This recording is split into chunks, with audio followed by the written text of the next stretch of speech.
plus years, at some point, you realized you were married into crazy. And that's what our podcast is all about.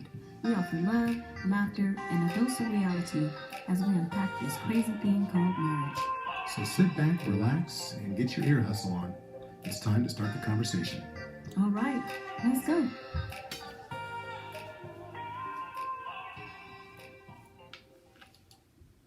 Welcome to episode 107 of the Married into Crazy podcast with Snooks and Lovey. I'm Lovey. I'm Snooks. And we want to welcome each and every one of you to the number one podcast for couples that married into crazy. And we did. Oh, we did. And you did too. You married into crazy. I definitely married into crazy. Yeah, you married into compassion, real, accountability, zealousness, and yielding. So we cleaned up. It might just be cray. Sometimes I'm not so zealous. Well, she definitely cray. And we got it on. Okay, so it's taped now. Said it might be. No, you said, I'll take that as a definite. So welcome back, and we want to, how are you guys doing out there? How are you doing? In this COVID season, how kids going back to school? It's a kind of a weird time for COVID. I've seen more people on social media lamenting over the fact that their kids are going absolutely nuts with this distance learning. Didn't matter if they were in elementary school, if they're in high school. You think about all those kids that are taking AP or, college level courses that from a distance and still trying to maintain all this mess with school and checking in. And I know our daughter got marked absent a number of times because Zoom wasn't working. Yeah, our internet. But you know what? I feel sorry for the kindergartners. Oh. I mean, it's like first taste of school. And you're learning, how do you distance learn kindergarten? I couldn't imagine it. And then also, it's like the parents, it's not like with Kiki, she can be home by herself. You have to have a parent at home, or someone has to be at home with these kids that are doing kindergarten at home. And then on top of that, you got somebody on the screen saying, okay, kids, it's nap time. I know, right? No, I want to use the screen to play a game. So it's kind of funny how these things that are going on. But update for us, 75 Hard, going strong. Ooh, we are in, what day? It's day 44. Ooh, thank you, Jesus. We got 31 more days left. I'm going to double check that just to make sure. I don't know. I was getting ready to say, I'm not sure. It's either 43 or 44. Our last day, I just know our last day is October 24. It's a Friday? It is day 44. Or Saturday, one of those two. But it's October 24 is our last day. And I can't tell you how happy I am about it. She can see the finish line or the promised land, and she's running hard right now. I'm doing something. But we're out there playing pickleball. So you got to do two exercises, right? You got to do two workouts, one indoors, one outdoors. And recently, our outdoors, we've traded in tennis for pickleball. Yeah, pickleball is actually very fun, and I feel like I get a better workout probably because I can hit the ball better with the pickleball than I can with the tennis racket. But it's a lot of fun. I actually enjoy it. So thanks, Gizmo. Yep, Gizmo. So there's a professional player on the circuit, but believe it or not, there is a professional pickleball circuit. And Gizmo, Mr. Jay Hall, better known as Gizmo, is a professional player, and we've become friends over the course of the last several months. And he's doing a lot in the way of educating a lot of communities, kids mostly, going to school. Well, he was going to schools and running clinics and all of that, just really trying to elevate and raise awareness about pickleball. And Gizmo, we were talking one day, and he offered to send some paddles out. And I was like, yeah, we'll try that thing, because trying to get our kids involved, our daughters, and get out there and play. Snooks and I, at first she was like, yeah, I don't know. But it's been so much fun. Yeah, I was kind of like, and then when I saw the paddles, I was like, you're going to hit with this is a ping pong kind of paddle. It looks like it's bigger than ping pong though, right? It's bigger than ping pong. Think of it this way. It's a cross between tennis and table tennis or ping pong. I don't know, which is ping pong. And using a wiffle ball. So you're basically using something like a wiffle ball, but you're using like a little bit larger ping pong ball or table tennis paddles, but you're playing on something that's similar to a tennis court. Mm-hmm. And it's a blast. It's a lot of fun. The only thing I don't like about it, I don't like that the balls get so dirty so quickly. So you should see me out there trying to pick the ball up, put my finger through the little hole so I don't get the stuff on my hand, and then smacking the ball down. Well, that says more about our tennis courts being dirty than it does about pickleball. Well, I'm just saying, I just don't like that. It's because, you know, hey, Snooks does not like the outdoors. So, I've been outdoors every day for 41 days. 44. Ooh, what am I saying? Cutting myself short. 44 days. Well, 43, because today will be 44. Oh, yeah, Or yeah. going out to So exercise. that's where we are. So it's funny, though, that we bring up pickleball. So yours truly, your boy had a major meltdown. Oh, wait. We're going to talk about... We're on the subject of pickleball, so can we continue on pickleball? Okay, go ahead. So pickleball. So anyway, we're on the court on Saturday, and we're playing, and you know me, I'm one of those people. I offer advice. I offer, you know, like little things that I think will help people out. I'm a giving soul, and so I thought that's what we're gonna call it. Yeah, Okay, that's what we're gonna call I'll it. sit back and listen. So then I offered up some tips on how Snooks could improve her grip on her paddle. Now, if you're asking yourself, did she ask for help? The answer to that would be no. She did not ask for help. And what proceeded to happen was World War III. Not really. I thought I was very good. You know, okay, look. So she's asking all these little questions like, did I ask you?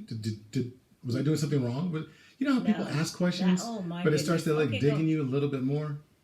So all it did was make me more and more angry. So I was like, I don't even want to play no more. That's not even how it happened. That we didn't get to that point because I didn't just off the bat say, "Did I ask you?"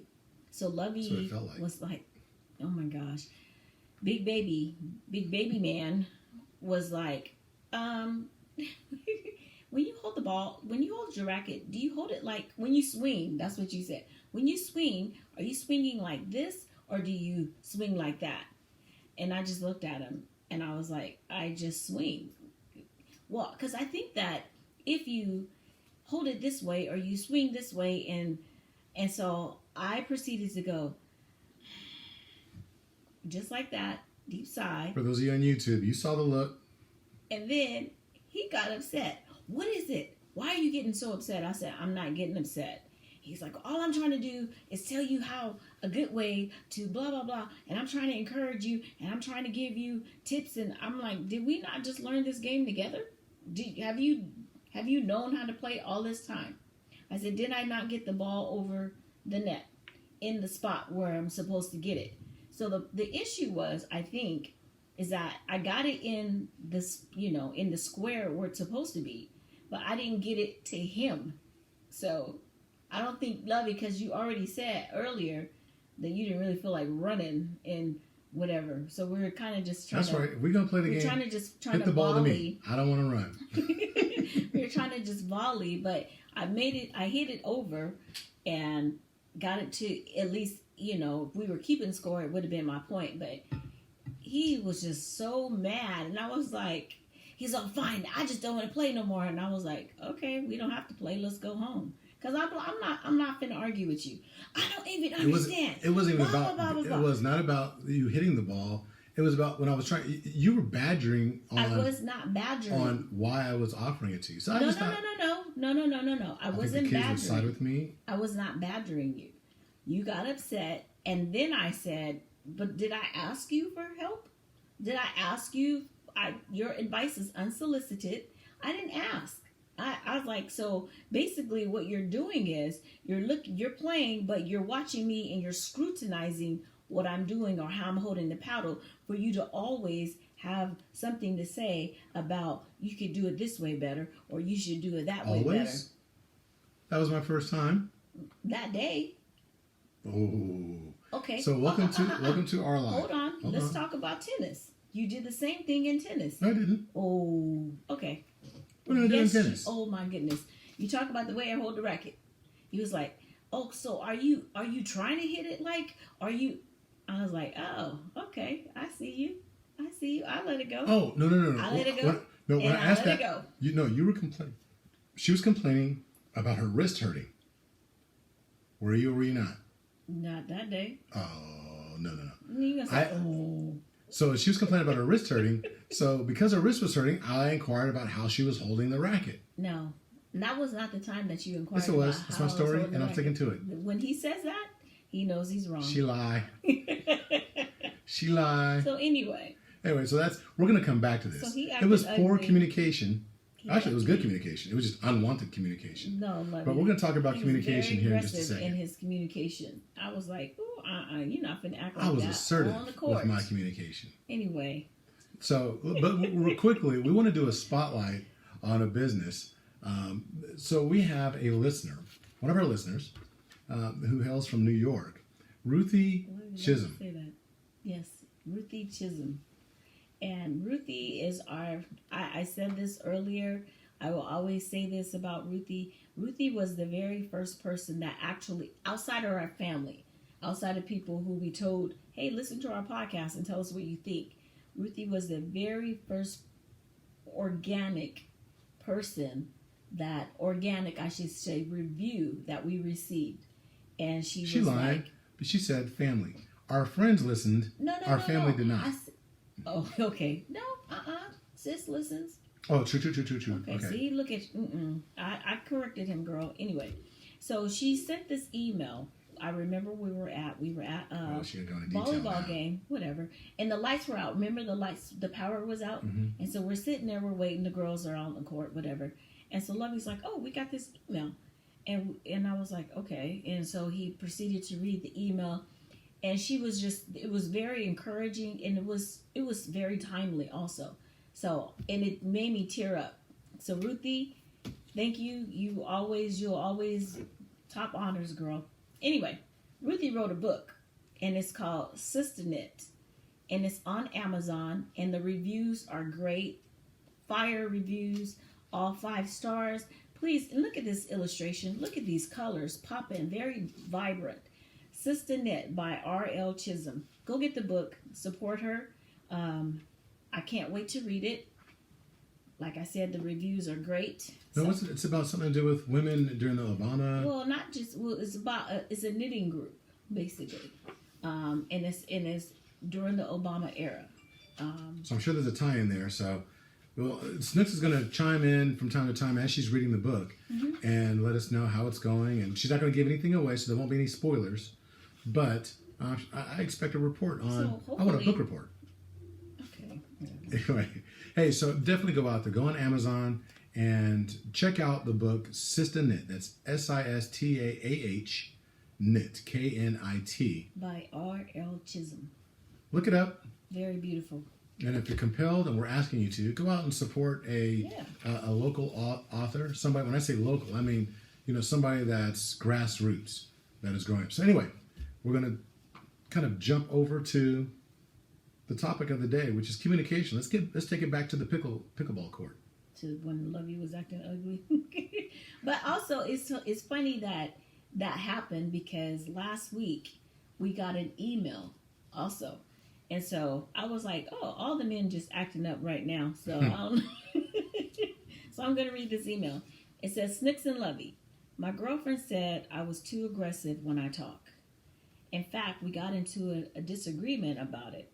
I don't feel like I'm aggressive.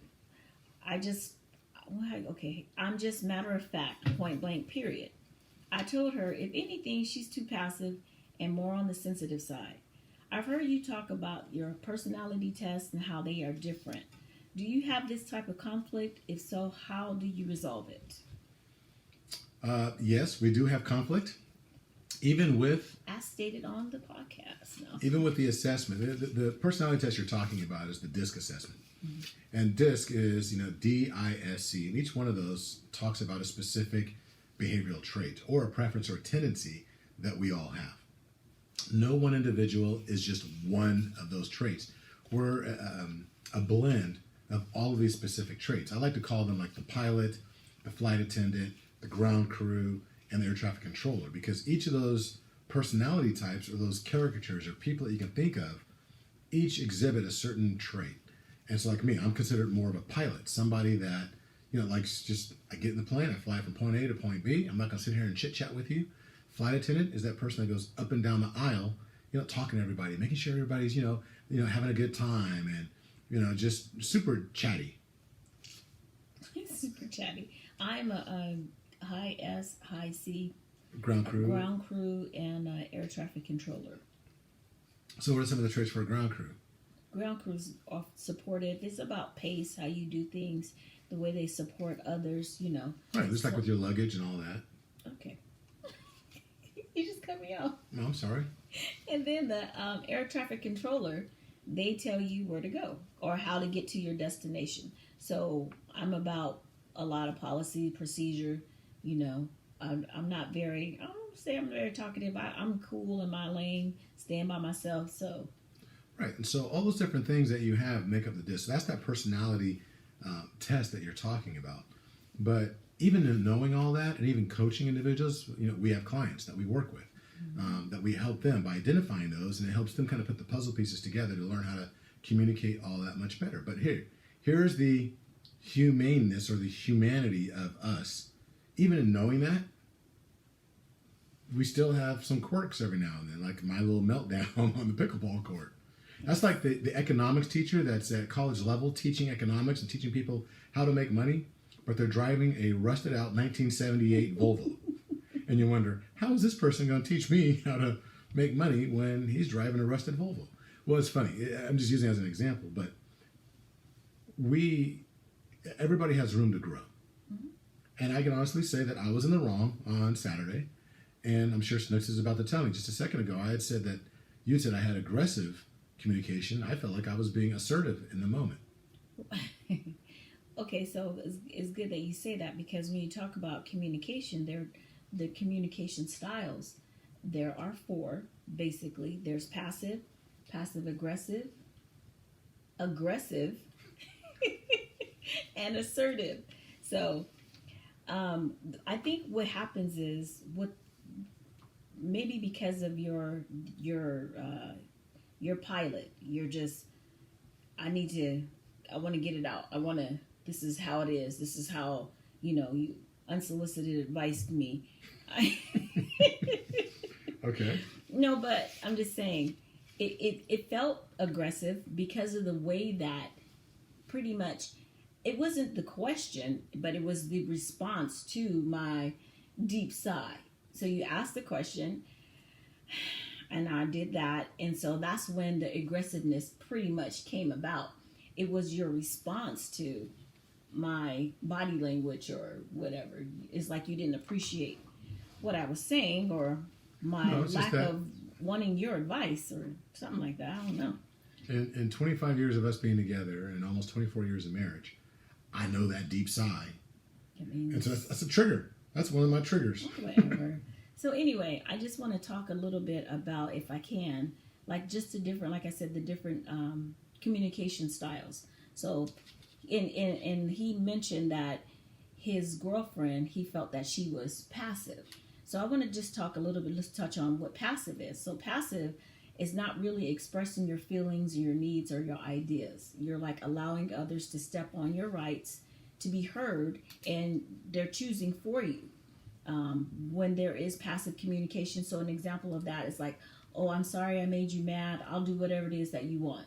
So you're not able to do what it is that you want. You're letting others do it for you. So if there was an issue, the issue would not have been solved. They don't solve the problem, and it's like lacking understanding.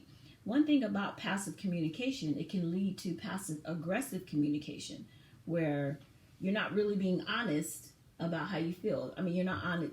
Maybe you're honest when you're passive. You're just like, okay, whatever. But it can lead to passive aggressive communication, which is dishonesty, because you're not being truthful, So that's like saying, oh, I feel like it's a little bit of a manipulation too. Okay. Like, gotcha. That makes sense. Okay, well, that's okay if you don't come over here and see me. I'll just be here all by myself. So it's okay. kind of manipulative, but it also brings out negative emotions. Go ahead, I'm sorry. No, I'm just listening. It's good. Oh, okay. So then there's aggressive communications. You express your feelings at the expense of others. So you said that with such fervor that you made it sound like that's what I did on Saturday. Well, I mean, like I said, the reaction of it is like, why you, like you kind of went ham on me, got a little bit loud or whatever. I mean, we weren't making a scene, but I know when my spouse gets upset, and I'm just like, are you serious right now? So, but one thing that you don't do, but what can happen with aggressive communication is like, an example of that is an attack on another person. Like, oh my God, you're so stupid, you did that wrong again, instead of being like, hey, let's talk about what went wrong. You might want to hold your paddle this way. So it's like you're trying to, you can embarrass someone. It can be humiliating. It can also be bullying, to a certain extent. And it's about power and control. And when and I'm just going to say this part, it's like when you were like, well, it wasn't that you were trying to get me to hold it a certain way, but when I didn't want to do what you wanted me to do, then it's like you were upset because I wasn't taking your lead. You know what I mean? Because I was right. You weren't right, but whatever. And so for assertive, there's assertive communication. So assertive is you just meet the situation head on. I kind of felt like I was assertive that day on Saturday because I met it head on. It was, we dealt with the conflict. You're like, I just won't play. We're not going to play. And I'm just like, okay, then fine. We just won't play, So it's like me saying, and I think I said, I didn't say it, but the action's like, I don't like how you're talking to me. So we need to talk about that. But instead of me saying, I don't like how you're talking to me, I just was like, okay, we'll just go then, kind of, because it was kind of like you were kind of feeling some kind of way about being out there. Remember, you kind of were like, I don't know if I really want to be, and maybe that had something to do with it. There was a little bit. I don't even know if I want to be across the net from you right now. There was a lot of that. So, but with assertive communication, you deal with conflicts sternly. You're honest and you're direct and you're clear and you're it's understandable. You can understand exactly what it is that I'm saying. I'm attacking the issue. I was not attacking the person. I felt attacked. You felt like you were being a baby. That's what you were being a big old baby. So, I mean, those are just different, just kind of a breakdown of the different ways of communicating. So if your girlfriend feels like you're being too aggressive, sometimes when we're aggressive, you get loud and it's demanding, and your body language you're rigid and you're stern. Your hands might be on your hips. You might have your fist balled up. You might be pointing your finger or something like that. With passive communication, your voice is kind of weak.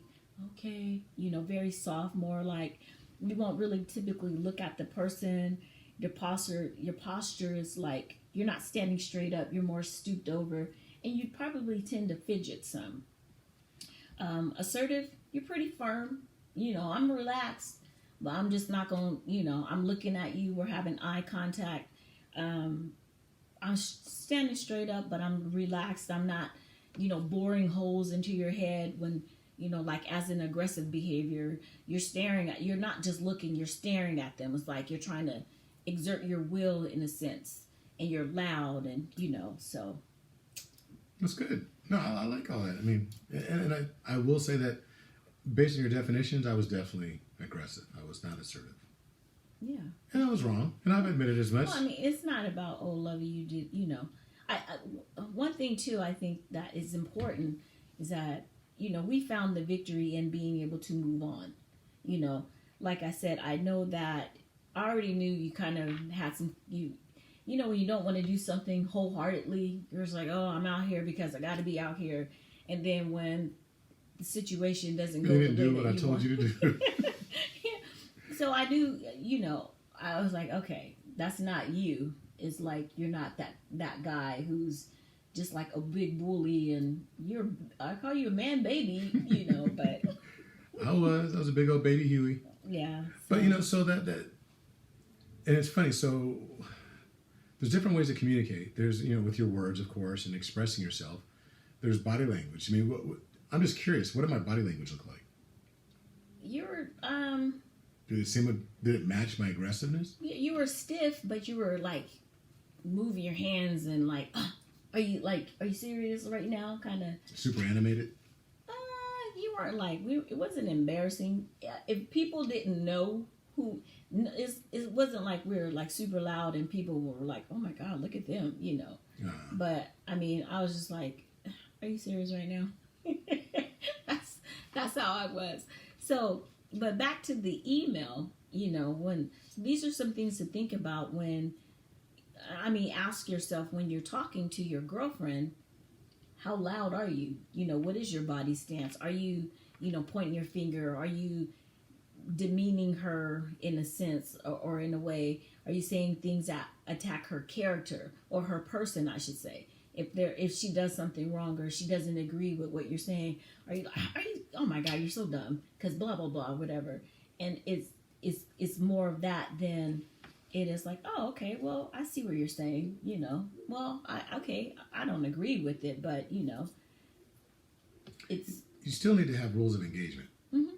So, always. Even when we're talking about different ways to communicate, because, okay, so let's talk about rules of engagement. It's so ingrained in us now that even though I was angry, you know, right or wrong, there was no right. It was definitely wrong. But I wasn't calling her out her name. I was saying you're stupid for, you know, not listening to me or, you know. He was thinking it. No. Probably no. I got mind control. But, okay, Smokey.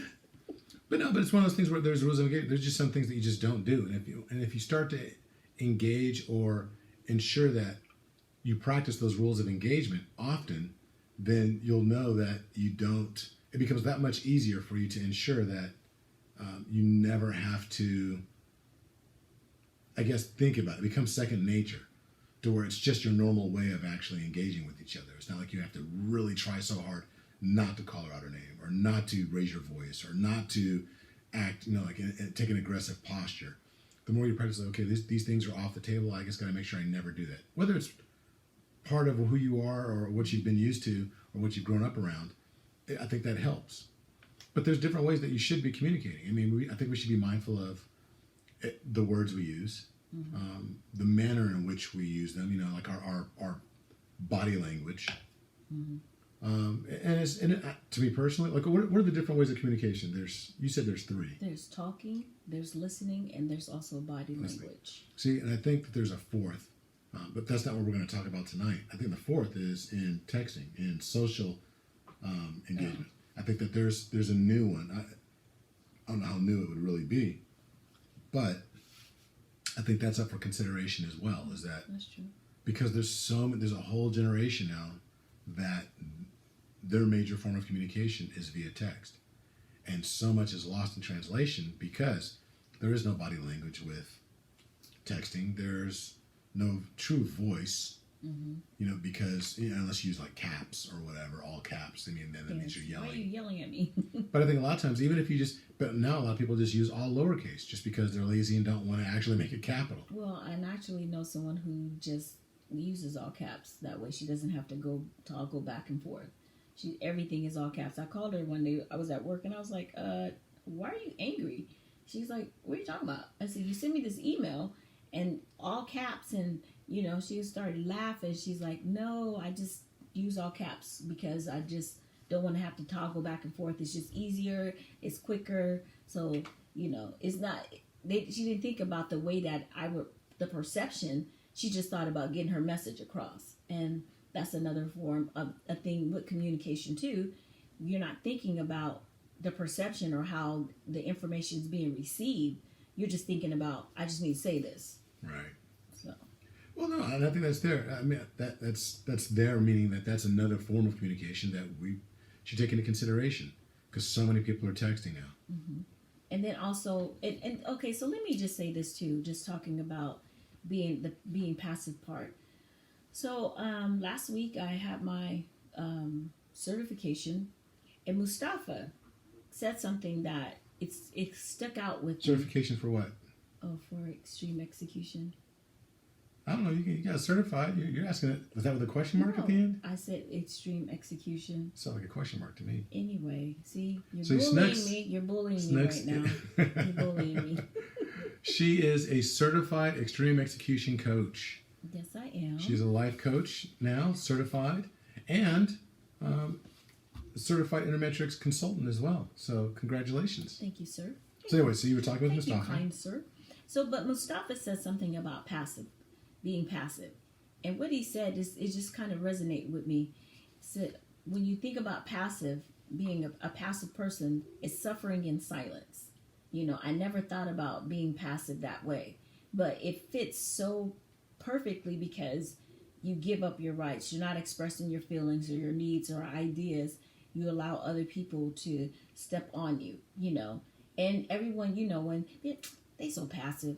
So just remember, my guy, I don't know, I didn't say your name, but just remember when you say, oh, she's passive and she's sensitive. Okay, so remember just that phrase, suffering in silence. Maybe, you know, you need to rethink how we look at being passive. You know what I'm saying? No, I mean, I've never heard that phrase before. But No, I think it gives it a new meaning for me. It's not so, oh, like I said earlier, being passive could lead to passive aggressiveness, because it will lead to, you know, hurtful feelings, and then you can build up a resentment, and you just go through. Because I remember I said that to Ashanti once. I was like, you know what? Don't be so passive aggressive. Oh, she hit the roof. I am not passive aggressive, Mom. And why would you say that? And blah, blah, blah. I was like, because the way that you're acting, you know. But I was like, okay. Now, so that part came back to me when I was like, okay, she's suffering in silence. But sometimes if you don't know how to give your voice, you know, you will become passive aggressive, because in your mind, I'm angry now. I'm resentful. I don't like being treated this way. I don't like, you know, because it's not always the manipulative part where, all right, you don't have to come. I'll just stay here all by myself. It's not always that. It's the other part is like, all right, well, I guess so, you know. But it's not just in saying I guess so. It's the attitude and the feeling of, all right, I guess so. You know what I mean? I do, and I'm not trying to take away or make light of that, but I'm listening to you and I'm thinking, I feel like you're kind of passive aggressive when it comes to Being passive aggressive? no. When I ask, what do you want to eat? You know, all of you, I'm like, oh, what do you guys want to eat? Oh, well, whatever you want to eat. You know, you just pick something. Well, I don't want that. Okay, well, all right, whatever. If that's what you want. I'm like, okay, well, what do you want to eat? I don't know. You pick. I mean, is that passive aggressive? No, I think that's indecisiveness, because being passive aggressive is like I'm being dishonest with my feelings. I'm saying, oh, it's okay. I'll just be here, blah, blah, blah. But when I say I don't care, I really don't care. Or if I don't know, I don't know. And even if you make a suggestion, okay, well, why don't we have this? Well, I didn't know what I wanted, but I know I don't want that. So I don't look at it as I'm being passive aggressive when we can't agree on what to eat. Gotcha. I mean, does that make sense to you? Yeah, no, I do. I was just curious. I was like, because it just kind of like, it seemed like there was a common thread there. Yeah, you see, Lovey gets upset when we don't know what we want to eat. Even though he doesn't know what he wants to eat, we have to make the decision. Just saying. I'll eat something, but then they're all like, well, I don't want that. So I ask and I try and go along. I can eat anything, anywhere, anytime. That's not true, but okay. Anything else you want to talk about communication? Seeing as how I'm punching bag today. No, I'm just. Are you serious? I was trying to be passive aggressive. You're being passive. Yeah, you are being passive aggressive. No. I think that, well, I mean, what do you have to say about it? Well, I think it's something that is constantly under construction. There is no, I'm the best communicator in the entire world, and this is the way it's always going to be. I think that regardless of how well you communicate with each other, and regardless of what history you have of being a great communicator or having great communication, that we're still human. And there's going to be moments, whether you're hangry or you're angry or you're having a bad day or what have you, there's always going to be something, a variable that can be introduced that's going to affect the way that you communicate. And we have to recognize that just because I've got 23 and a half years of phenomenal communication doesn't negate, you know, the pickleball court when you have horrible communication or you're being overly aggressive. It's like, you should just like step over that, don't think about it because, or I should get a pass. Not really. It's one of those things that It's just like when we talk about when you put a hole in the fence. If you sit there and you have a fence that's been constructed and you hammer in, get a nail and you hammer all these nails in the fence. It looks like, and think of that as poor communication. And but you say, you know what, that was bad. You know what, I was passive aggressive. I'm sorry, babe. On the pickleball court, I lost it and I shouldn't have, and blah, blah, blah. Then you go and you pull the nail out of the fence. The damage was done because there's still a hole in that fence. And if you do it enough, you're going to have a very holy fence where you can see directly through it because there's so many holes. And we have to be, I think, cognizant or aware. Be mindful. Yeah, be very mindful of not putting a hole in the fence to begin with.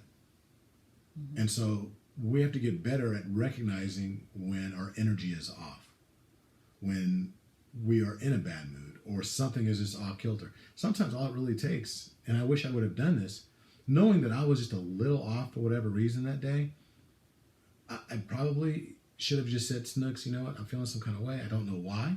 I can't put a name to it. I don't understand what's going on. But I feel off. So that way when we went out there and I acted a fool, she would have been like, okay, hold on. You said you were a little off. What's going on? Mm-hmm. And that might have been enough for me to be like, you know what, my bad. I'm so sorry. But instead I was like, you better hold your racket the way I told you to hold that racket. Well, I think too, and that's the good thing about being in a relationship where you can be honest with your partner and know your partner and trust your partner. I know you're not just mean to be mean. You're not that guy I'm just going to be mean for the sake of being mean. I'm going to exert my will and you better do what I say and that kind of, you're not that guy. So automatically, that's why I'm like, I'm not even going to argue with you. When you say, well, I just don't want to, I'm like, okay, well, we can just go home then. Because I knew at that point, I do remember you like, kind of funky a little, but I just, well, he'll play it off, because times when I get out there, I'm like, initially I'm not real into it, but then I get into it. But when that happened, I was like, okay, we could just leave. But the good thing about us is that I knew something was wrong. That's why I'm not going to argue with you. And, I did say, did I ask you? You said it just like that too. No, go ahead. But I know you well enough to know, okay, you're just feeling some kind of way. So we were able to move on. There are so many couples that incident could have grown into something very big. True. And we would still be mad at each other, or it would have led to, and that's why, and you even blah, blah, blah, and it would have just been, it could be an add-on and an add-on and an add-on. So recognize when we all know ourselves, and we need to recognize, okay, I'm off. Okay, let me stop. I'm in my own head. I'm tripping right now. And I can convey and be able, you want to have that trust with your partner to be able to convey that, babe, it's a bad one. So if I act fool, charge it to my head, not my heart, or whatever. Or charge it to the neighbor. I don't know, whatever. But we're in that space where, and I'm thankful for it, that we are able to move on and move past and still love and still, because that was probably the best pickleball match we had. Because I was like, I'd be dag nabbit if I lose today. You're not finna have me out here being mad and I'm gonna lose. She was working it too. She had me running all over the court. And I don't know, sometimes we play tennis, I'm like, okay, I'm waiting for Serena to show up, I don't know a pickleball player that I'm like, okay, Gizmo, you come in, you get him, I was in my head. You were Serena that day, that's for sure. But it's one of those things where, we talk about crazy, right? And it's in those moments where you have to be crazy. That's so funny you say that, because I was going to say, you want to say what you mean to say. You say what you need to say, but always say it and exercise compassion.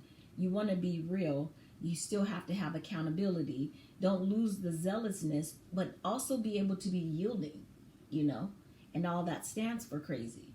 A lot of times we're nipping at the bit because I'm not really listening to you. I see your mouth moving, but I got some points I need to say in my head, and I need to get them out. So I'm tuning you out so I don't forget what my points are.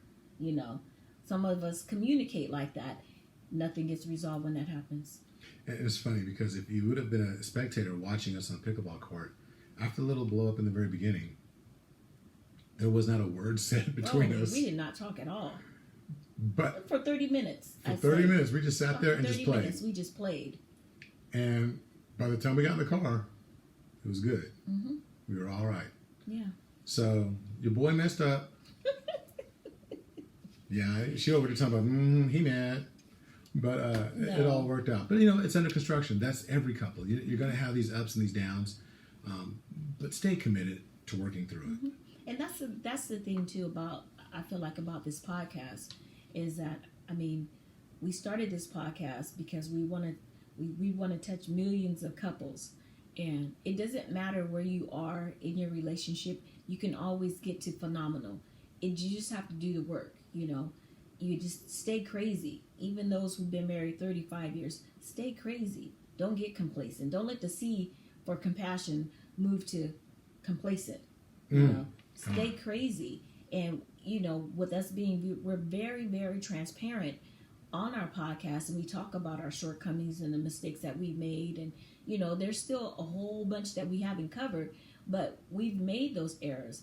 And I feel like, what the Bible says, the Lord won't give you more than you can handle. He knows he knew. We had a huge calling on our marriage.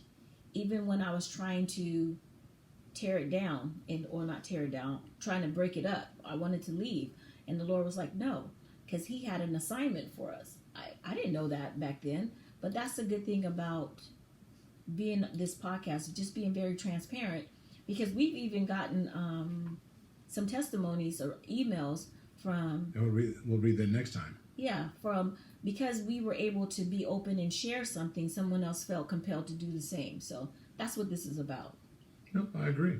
So with that said, what we're going to do at this point is kind of shut it down and move to our I Can, do the 2 for the road. And this is the part in our podcast where we actually pull from the I Can and we figure out our I Can statement for couples. And this is something we can focus on for the remainder of the week. Oh, almost pulled one for me. She pulled one for me too. I get to pull my own. Thank you very much. That was passive aggressive. This is what you're going to do. That's so funny. Okay, mine says I can learn something new about my partner. Get mad on the pickleball court. And mine says I can express my appreciation to my partner when she does what I tell her to do. No, but it says I can express my appreciation to my partner. Okay. So at some point this week, I'm going to express my appreciation. I don't want to hold my breath. No, I'm just kidding. I appreciate you. No. Lovey's very good at that. He just, especially when I'm feeling down, he's like, I don't know why you're tripping. You do blah, blah, blah. And I need it. So we thank each and every one of you for participating in the conversation this week. Mm-hmm. We look forward to it every single time. So be sure to check out if you're listening to the audio, great. If you want to watch the video, please go to YouTube, watch the video. Go ahead and give a subscribe to our YouTube channel. But then also, there's going to be a lot of major upgrades when it comes to YouTube. We're in the process of working with some consultants to figure this thing out and make it better and more, palatable, if you will, to see and watch and listen. But also, be sure to go over to Apple Podcasts. Go ahead and refer a friend. Share the podcast with friends. Please share it out there so we can grow the audience and continue to kind of expand the conversation to those individuals that also need to, be in the proximity of other couples that are trying to build up their relationships. Right. So until the next time,